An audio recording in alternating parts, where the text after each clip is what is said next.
2025-এর 17ই December পড়ছে কিন্তু পৌষ মাস। আচ্ছা, পৌষ মাসে কোনো শুভ কাজ করতে নেই, পৌষ মাসে সূর্যদেব অনেক দূরে চলে যায়, এসব তো জানেন। কিন্তু কেন কোনো শুভ কাজ করতে নেই, আমাদের শাস্ত্রে কী লেখা আছে সেটাই আজকে আমি বলবো।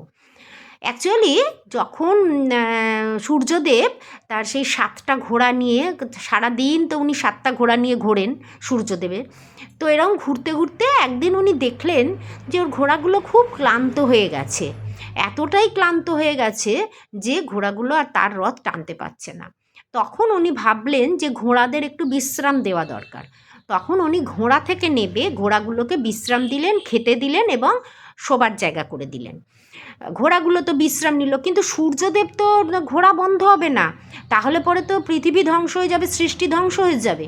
তাহলে তিনি কি করেন, তখন কিভাবে ঘোরেন? তখন তিনি কতগুলো গাধাকে তার রথ টানতে দিলেন। তো এই গাধাগুলো যখন রথ টানতো, তারা তো আর ঘোড়ার মতো অত স্পিডে টানতে পারতো না, তারা খুব ধীর গতিতে সূর্যদেবের রথ টানতো।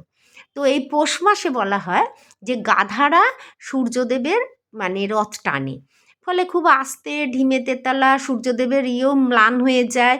হ্যাঁ, তো এটা একটা মিথোলজির গল্প।